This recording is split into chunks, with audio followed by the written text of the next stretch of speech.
आप देख रहे हैं इंडिया टाउन न्यूज, भारत की बात।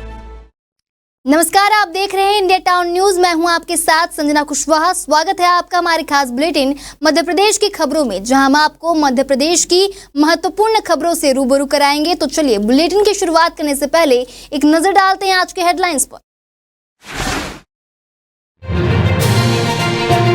गांव के करीब पहुंचा तेंदुआ, खेत में घूमते आया नजर, पहुंची वन विभाग की टीम।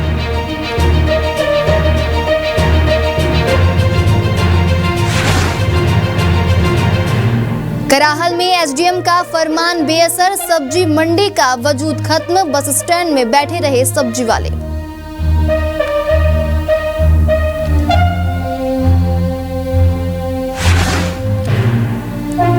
घर में घुसकर लूटपाट, महिला और बच्चों से मारपीट, 2 बदमाश आए गिरफ्त में।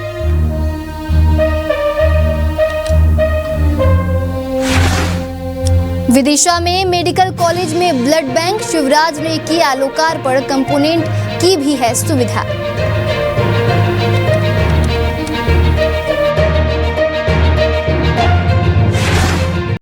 बड़वानी जिले के सिलावत थाना क्षेत्र के ग्राम कजल माता में तेंदुए की मौजूदगी से ग्रामीणों में दहशत का माहौल है। बता दें, होनगा कोटवाल के खेत में किसानों ने तेंदुए को घूमते हुए देखा है।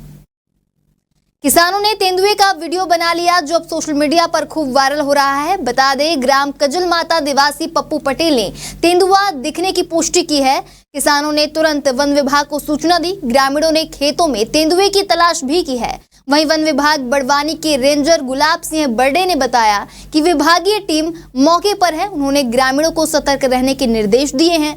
गांव में वन विभाग की टीम निगरानी के लिए तैनात की गई है। वहीं वन विभाग ने ग्रामीणों से रात के समय खेतों और जंगल की तरफ ना जाने की अपील की है। ये कई जानवर देखे बोले 7 साढ़े 7 बजे के उसमें है। लोगों ने खबर दी तो मैं भी मौके पे आया हूँ। अभी कहाँ पे अभी जानवर? और अभी जानवर ये गड्ढे में बैठा हुआ बता रहे हैं उसमें। और भीड़ लगी है। हाँ, लोगों की भीड़ लगी है और लोगों के अंदर डर भी है कि मतलब कहीं वो नहीं हो जाए, इसलिए फॉरेस्ट वाले को सूचना कर दी हमने। खबर कराहल की है, जहां एसडीएम बीएस श्रीवास्तव के निर्देश के बाद कराहल बस स्टैंड में सब्जी मंडी के लिए दुकानें और प्लेटफॉर्म तो बनाए गए, लेकिन वहां सब्जी विक्रेताओं को आज तक शिफ्ट नहीं किया गया। तो वहीं स्टैंड की सड़क और चौक चौराहों पर सब्जी दुकानें लग रही हैं। एसडीएम बीएस श्रीवास्तव ने ग्राम पंचायत करहल को निर्देश दिए थे कि सब्जी मंडी को बेहतर तरीके से बस स्टैंड में संचालित किया जाए। इसके बाद यहां दुकानों की नीलामी की जाएगी, लेकिन ग्राम पंचायत कराहल इस ओर कोई ध्यान नहीं दे रही है। सरपंच और सचिव ने विगत दिनों पहले सब्जी की दुकान लगाने के लिए जगह चिन्हित की थी, लेकिन सख्ती से नियमों का पालन नहीं कराया गया। वहीं सब्जी विक्रेता बस स्टैंड के बीच में तिरपाल लगाकर और दुकान लगाते हैं। कई सब्जी बेचने वाले बस स्टैंड के बाहर दुकानों के सामने अपने सब्जी के ठेले लगा रहे हैं और कई ठेले बाले तिराहे पर मंडराते रहते हैं। पुरी की देहात थाना पुलिस ने स्मैक तस्करों पर बड़ी कार्रवाई की है, जहां 5 लाख रुपए कीमत की 25 किलो 13 ग्राम स्मैक के साथ आरोपी को गिरफ्तार किया गया है। देहात थाना प्रभारी को मुखबिर से सूचना मिली थी कि बड़ा गांव रोड पुलिया के पास एक व्यक्ति स्मैक बेचने की फिराक में खड़ा है। पुलिस टीम ने तुरंत कार्रवाई करते हुए आरोपी शिवम पाल को गिरफ्तार कर लिया। वहीं आरोपी ग्राम आसपुर थाना भौती का निवासी है। पुलिस ने उसकी बाइक को भी जब्त कर उसके खिलाफ एनडीपीएस एक्ट के तहत मामला दर्ज किया है। इसको लेकर के आप सभी जानते हैं कि श्रीमान पुलिस अधीक्षक महोदय श्री अमन सिंह राठौड़ साहब इस बात को लेकर के कटिबद्ध हैं कि नशे को लेकर के किसी भी तरह की जो है ढिलाई न बरती जाए। उसको लेकर के श्रीमान ने एक कार्य योजना बनाई है। उसी पर हम लोग कार्य करते हुए आज हमें जो है मुखबिर द्वारा सूचना प्राप्त हुई थी कि एक व्यक्ति जो है बड़ा गांव पुलिया के पास जो है स्मैक लिए हुए है। तो उस पर पुलिस टीम वहां गई थी उस सूचना पर, और उन्होंने वहां पर एक शिवम पाल नाम के व्यक्ति को, जो आसपुर थाना भौती का रहने वाला है, उसके पास से करीब 25.13 ग्राम स्मैक की पुड़िया प्राप्त की है, जिस पर से पुलिस ने कार्रवाई की है। कीमत करीब इसकी 5 लाख रुपए है और उसकी जो टीवीएस मोटरसाइकिल है वो भी जब्त की गई है। तो कुल मशरूका जो है 6 लाख रुपए का बरामद किया गया। शिवपुरी जिले के कोलारस थाना क्षेत्र अंतर्गत लुकवासा के हाईवे बाईपास पर अनियंत्रित कार डिवाइडर से टकराकर पलट गई। कार में 6 डॉक्टर सवार थे, जिनमें से 2 महिला चिकित्सकों की मौत हो गई। ये सभी डॉक्टर्स महाराष्ट्र से अयोध्या जा रहे थे। वहीं 4 घायल डॉक्टर्स का शिवपुरी जिला चिकित्सालय में इलाज जारी है। नगर जिला मुख्यालय के छावनी स्थित पुरानी हाउसिंग बोर्ड कॉलोनी के शिव मंदिर पर अज्ञात बदमाशों द्वारा पत्थरबाजी की जाने की घटना सामने आई है, जहां इस घटना के बाद इलाके में आक्रोश फैल गया है। घटना के बाद देर रात कॉलोनी वासियों और हिंदू संगठनों के कार्यकर्ताओं ने कोतवाली थाने का घेराव कर विरोध दर्ज कराया, जहां इस दौरान विश्व हिंदू परिषद और बजरंग दल के कार्यकर्ताओं ने थाने के बाहर बैठकर हनुमान चालीसा का पाठ किया और जल्द से जल्द आरोपियों की गिरफ्तारी की मांग की। वहीं प्रदर्शनकारियों ने आरोप लगाया कि करीब 3 दिनों से मंदिर पर पत्थरबाजी की घटना हो रही है। पुलिस ने अज्ञात आरोपी के खिलाफ FIR कर मामले की जाँच शुरू कर दी है।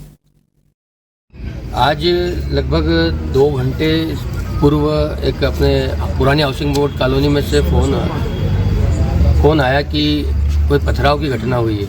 मैंने हमारे कार्यकर्ताओं को पहुंचाया, मैं और वहाँ देखा कि छोटे कुछ स्थानीय लोगों ने जानकारी दी कि पत्थर की साइज पहले 2-3 दिन पूर्व भी पत्थर 2-3 दिन से पत्थर आ रहे हैं और आज कोई पत्थर की साइज बड़ी है। हम कार्यकर्ता सभी प्रवास कर रहे हैं हमारा एक कार्यक्रम के निमित्त, तो सब एक साथ थाने पे आए और देखा कि भाई प्रशासन कोई सुनवाई नहीं कर रहा है। तो हम स्थानीय लोगों के साथ कंधे से कंधा मिलाकर खड़े और विश्व हिंदू परिषद बजरंग दल हमेशा जब भी मंदिरों की बात आती है विश्व हिंदू परिषद खड़ा रहता है और आज भी हम स्थानीय लोगों को अग्रसर करके हम खड़े हैं। जहाँ भी अगर बजरंग दल की आवश्यकता लगती है अगर हमेशा बजरंग दल खड़ा रहता ही है। मामला ये है पुरानी हाउसिंग बोर्ड कॉलोनी छावनी, जहाँ पे 3 साल पहले एक मंदिर का जीर्णोद्धार हुआ था, श्री सोमेश्वर महादेव मंदिर। उस टाइम पर भी उसके खिलाफ FIR वगैरह हुई थी, आवेदन दिए गए थे। और अभी ये मामला है कि पिछले 3 दिनों से वहाँ पे पत्थर फेंके जा रहे हैं। जहाँ छोटे बच्चे खेलते हैं उनके ऊपर लगातार 3 दिनों से पत्थर फेंके जा रहे हैं। पत्थर की साइज़ पहले छोटी थी, आज पत्थर की साइज़ बहुत बड़ी हो गई है। अगर पत्थर इतने बड़े हैं कि अगर किसी बच्चे को लग जाते हैं तो बहुत बड़ी दुखद घटना हो सकती है। इसीलिए हम सब लोग आज थाने पे आए हैं। शाजापुर की खबर है, जहां भीम आर्मी आजाद समाज पार्टी के कार्यकर्ताओं ने शाजापुर जिले में शहीद दिवस पर रैली निकालकर प्रदर्शन किया और ट्रैफिक पॉइंट पर तहसीलदार को राज्यपाल के नाम ज्ञापन सौंपा है। संगठन का कहना है कि शाजापुर जिले में 3 विधानसभा सीटें हैं, लेकिन एक भी सीट अनुसूचित जाति के लिए आरक्षित नहीं है। इसके अलावा उन्होंने जिले के कई गांवों में बिजली, पानी, सड़क, शिक्षा की कमी की समस्याओं का भी उल्लेख किया। वहीं भीम आर्मी पूर्व प्रदेश अध्यक्ष सुनील ने कहा कि उनका संगठन दलितों और बहुजनों के अधिकारों की लड़ाई लड़ रहा है। भीम आर्मी ने शाजापुर जिले में अपनी मांगों को लेकर धरना प्रदर्शन करने की चेतावनी भी दी है। देखिए, परिसीमन आयोग को नोटिफिकेशन निकला है कि पूरे देश के अंदर सीटों का सीमांकन होना है, जिले सीमांकन। शाजापुर जिले के अंदर 3 विधानसभा है, वो लगभग 1 परिसीमन पड़ने वाली है। यहाँ पर SC कास्ट की जनसंख्या 28% से भारी ऊपर है, लेकिन जो सुप्रीम कोर्ट और संविधान का गाइडलाइन है उसमें 25% की आबादी अलग है दलितों की, तो सीट जरूर हो जाती है। तो लगातार शाजापुर जिले का शोषण हो रहा है। यहाँ के जन नेता क्या करते हैं कि अपने हिसाब से परिसीमन करवा लेते हैं। तो हमारी शाजापुर जिले के दलित आदिवासी जो लोग पिछड़े वर्ग के लोग हैं, उनकी मांग है कि संविधान का पालन किया जाए, शाजापुर जिले के अंदर 1 सीट आरक्षित की जाए। क्योंकि यहाँ पर वर्षों से आप खुद देखते आ रहे हैं कि यहाँ की दलितों की आवाज कोई उठा रहे हैं। पटोली के अंदर ग्वालियर के एक व्यापारी के घर में घुसकर परिवार से मारपीट और लूटपाट करने वाले 2 शातिर बदमाशों को पुलिस ने गिरफ्तार किया है। बता दें, तीसरा बदमाश अभी भी पुलिस गिरफ्त से बाहर है। वहीं पुलिस ने बदमाशों से सोने चांदी के कुछ जेवरात भी बरामद किए। ग्वालियर के हलवाट खाना सोडा कुआं के व्यापारी के घर 18 मार्च को 3 बदमाशों ने लूट की घटना को अंजाम दिया था। व्यापारी की पत्नी नीतू गोयल 18 मार्च को अपने बेटे के साथ घर में ताला डालकर बेटी को लेने रेलवे स्टेशन गई थी। स्टेशन से बेटी को लेकर घर लौटी तो देखा कि उनके घर के ताले चटके हुए हैं। बदमाशों ने इन पर हमला भी कर दिया। फिर बदमाश अपनी बाइक छोड़कर भाग गए। पुलिस ने मोटरसाइकिल के नंबर के आधार पर बदमाश आरिफ खान और फारूक खान को गिरफ्तार कर सोने चांदी के कुछ जेवर बरामद किए हैं। वहीं फरार बदमाश शाकिर खान की तलाश की जा रही है। घटना जैसे कि मैंने आपको बताया 18 मार्च की रात्रि में एक सूचना पुलिस को प्राप्त हुई थी कि एक महिला अपनी बेटे के साथ रेलवे स्टेशन अपनी बेटी को लेने गई और जब वह वापस लौटी तो फिर उसके घर में चोरी करते हुए उसने कुछ चोरों को पाया और उनके साथ उनको पकड़ने की कोशिश की, जिसमें उनकी बेटी को धक्का और भूसा वगैरह मार के और बेटे के सर में ताला मार के चोर भाग गए। उनके घर से नकदी और 50,000 नकदी और कुछ जेवरात लेके भागे थे। वो भागते समय अपनी मोटरसाइकिल स्पॉट पे छोड़ गए थे, जिस पर से पुलिस ने अपने मुखबिर तंत्र को सक्रिय करते हुए और ये 2 लूट करने वाले आरोपी बाय मशरूका के गिरफ्तार किए। बड़वानी जिले के ठिकरी नगर के पास सेगवाल फाटा स्थित जायसवाल ढाबे पर खड़े कंटेनर में अचानक आग लगी। बता दें, ढाबा संचालक पलाश जायसवाल की सूचना पर पहुंची पुलिस और नगर परिषद के फायर फाइटर ने आग पर काबू पाया। कंटेनर का अगला हिस्सा पूरी तरह जलकर राख हो गया था। कंटेनर का ड्राइवर खाना खाने के लिए ढाबे पर रुका था। इसी बीच कंटेनर में आग लग गई। यह कंटेनर गोदरेज कंपनी का माल लेकर पानीपत से बेंगलोर जा रहा था। मौके पर मौजूद लोगों की मदद से कंटेनर में रखा सामान बाहर निकालकर बचा लिया गया। ये आग लगने का तो सर हम भैया आके और यहाँ पर हमने खाना बोल रहे थे, खाना खाने के लिए बैठे थे वहाँ पर पीछे, तब तक लड़का बोला कंटेनर कौन का है, आग लग गई। तो अपने और भी कंटेनर खड़े हैं कि हमारे में एकदम, लेकिन फिर के वो नीले कलर का जो आगे बाहर खड़ा हुआ वो किसका, मैंने वो तो हमारा यार भैया आगे उसमें आग लग चुकी है। तो उसको आपने जाके देखा तो बिल्कुल हमारी केबिन में आग लग चुकी थी। क्या भरा हुआ है इसमें? किसी की गलती नहीं है और इसमें गोदरेज का माल भरा हुआ है। जी आया पानीपत से भर के। कहाँ जा रही थी? ये जा रही है बेंगलोर सर, होगी पानीपत से बेंगलोर जा रही है। बड़वानी शहर के अंजड़ नाके पर स्थित श्री साईं शनेश्वर सेवा समिति की रामनवमी पर्व आयोजन संबंधी बैठक हुई, जहां इस साल भी 5 अप्रैल को भव्य पालकी यात्रा एवं श्री रामनवमी 6 अप्रैल को मंदिर में भव्य उत्सव एवं भंडारे का आयोजन होगा। रामनवमी की पूर्व संध्या 5 अप्रैल को अपराह्न 4 बजे गायत्री माता मंदिर से पालकी यात्रा निकाली जाएगी, जहां यात्रा में भगवान राम, भगवान कृष्ण की सजीव झांकी के साथ साईं बाबा की पालकी भी रहेगी। नगर में कई स्थानों पर पालकी यात्रा का स्वागत भी किया जाएगा। वहीं 6 अप्रैल को रामनवमी उत्सव होगा, जिसमें महाआरती के पश्चात विशाल भंडारा भी होगा। रामनवमी उत्सव मनाने के लिए प्रति वर्षानुसार इस वर्ष भी साईं शनेश्वर पशुपतिनाथ मंदिर बड़वानी में भक्तों की एक बैठक आयोजित की गई है, जिसमें सर्वसम्मति से निर्णय लिया गया है कि रामनवमी उत्सव के एक दिन पूर्व, जैसा कि प्रति वर्षानुसार साईं बाबा की पालकी यात्रा गायत्री मंदिर परिसर से लेकर के और साईं मंदिर तक निकाली जाती है, इस वर्ष भी 5 अप्रैल के दिन दोपहर 3:30 बजे साईं पालकी यात्रा रामनवमी उत्सव के उपलक्ष्य में गायत्री मंदिर परिसर से निकाली जाएगी। निर्णय लिया गया कि जो प्रति वर्षानुसार इस वर्ष भी साईं बाबा की पालकी यात्रा निकाली जाएगी और कुछ वर्षों से भंडारा बंद कर दिया गया था, वो भंडारा फिर से चालू किया जाएगा। पालकी यात्रा का मार्ग क्या रहेगा? पालकी यात्रा का मार्ग गायत्री मंदिर से स्टार्ट करते हुए MG रोड होते हुए साईं मंदिर तक की यात्रा रहेगी।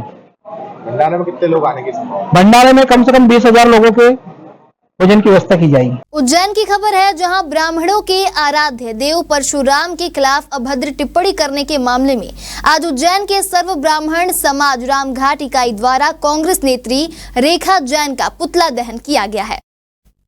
अखिल भारतीय ब्राह्मण समाज अध्यक्ष पंडित सुरेंद्र चतुर्वेदी एवं पंडित गौरव उपाध्याय ने बताया कि कांग्रेस नेत्री ने परशुराम जी की तुलना औरंगजेब से की थी, जिसको लेकर सर्व ब्राह्मण समाज में आक्रोश है। हर जगह पर कांग्रेस नेत्री का विरोध दर्ज कराया जा रहा है।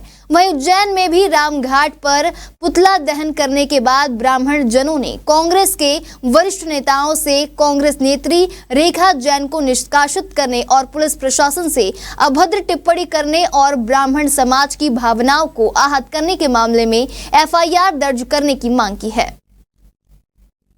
भगवान परशुराम के संबंध में औरंगजेब से समानता करने की अपमानजनक टिप्पणी की। इनको ये इतिहास नहीं मालूम है कि जब परशुराम जी ने अपने पिता की आज्ञा से अपनी माता का सिर काटा था, तो वापस उनको जिंदा करने का वरदान भी परशुराम से उन्होंने लिया। औरंगजेब ने जिसका सिर काटा उसको सिर से धड़ से अलग करके खत्म ही कर दिया, किसी को अभय दान नहीं दिया। तो इस तरह की अपमानजनक टिप्पणी करना नितांत ही बहुत निंदा योग्य है। और इसीलिए आज अखिल भारतीय ब्राह्मण समाज तीर्थ इकाई, हमारी रामघाट तीर्थ पुरोहित सभा और सारे ब्राह्मण विप्रजनों, तीर्थ पुरोहित पुजारियों ने मिलकर के आज इसका यहाँ पुतला दहन किया है। हम मांग भी करते हैं कि इस पर आपराधिक प्रकरण दर्ज करें। साथ ही साथ जो कांग्रेस पार्टी है, ऐसी अभद्र महिला को जिसने किसी वर्ग विशेष सनातन धर्म के हमारे 24 अवतारों में एक अवतार है, उनको अपमानित किया, उसको कांग्रेस पार्टी से निष्कासित करें। राम भद्राचार्य ने कहा कि जिन्हें संस्कृत का ज्ञान नहीं है वे लोग मनुस्मृति का सवाल उठा रहे हैं। बाबा साहेब भीमराव अम्बेडकर को भी संस्कृत का ज्ञान नहीं था। जगत गुरु ने न्याय व्यवस्था में और सुधार की जरूरत को बताया है।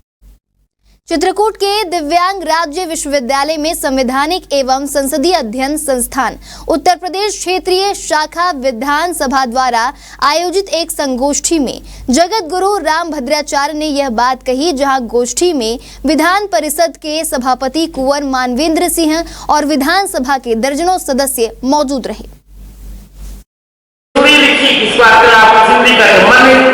मन में चोरी लिखी और प्रैक्टिकल किया भगवान राम ने, और वही हुआ। मरण काल में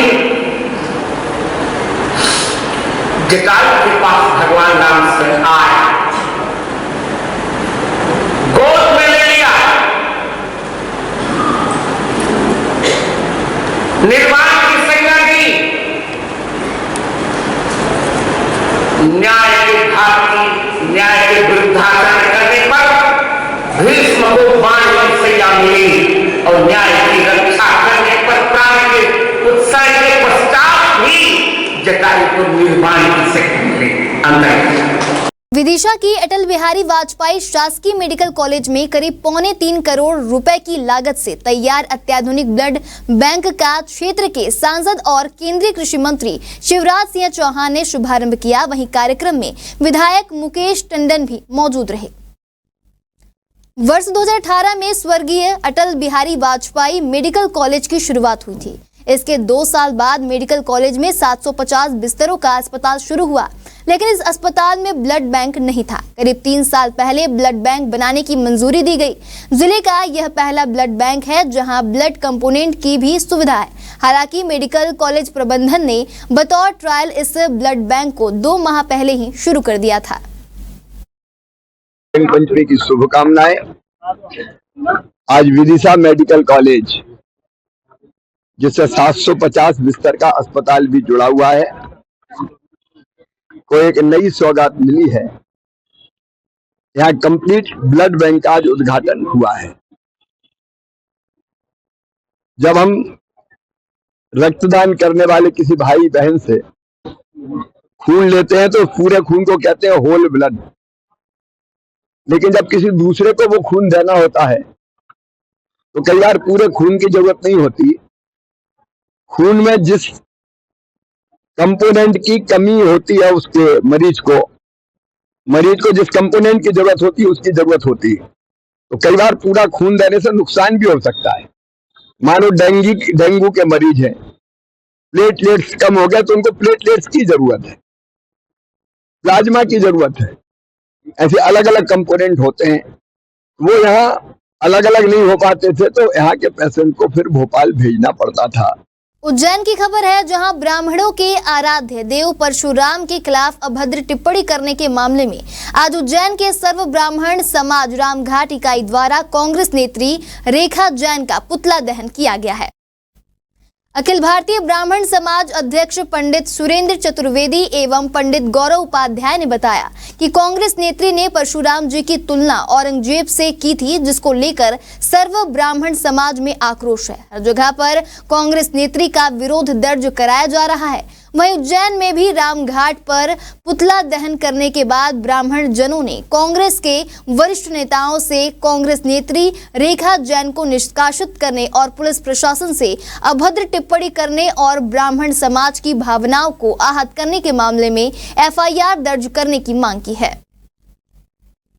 भगवान परशुराम के संबंध में औरंगजेब से समानता करने वाले बड़ी की अपमानजनक टिप्पणी की। इनको ये इतिहास नहीं मालूम है कि जब परशुराम जी ने अपने पिता की आज्ञा से अपनी माता का सिर काटा था तो वापस उनको जिंदा करने का वरदान भी परशुराम से उन्होंने लिया।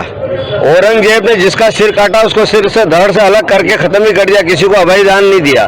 तो इस तरह की अपमानजनक टिप्पणी करना नितांत ही बहुत निंदा योग्य है और इसीलिए आज अखिल भारतीय ब्राह्मण समाज तीर्थ इकाई, हमारी रामघाट तीर्थ पुरोहित सभा और सारे ब्राह्मण विप्रजनों तीर्थ पुरोहित पुजारियों ने मिलकर के आज इसका यहाँ पुतला दहन किया है। हम मांग भी करते हैं कि इस पर आपराधिक प्रकरण दर्ज करें। साथ ही साथ जो कांग्रेस पार्टी है ऐसी अभद्र महिला को जिसने किसी वर्ग विशेष सनातन धर्म के हमारे 24 अवतारों में एक अवतार है उनको अपमानित किया, उसको कांग्रेस पार्टी से निष्कासित करें। हमारे खास बुलेटिन मध्य प्रदेश की खबरों में फिलहाल इतना ही। अब मुझे दीजिए इजाजत और देखते रहिए इंडिया टाउन न्यूज, भारत की बात।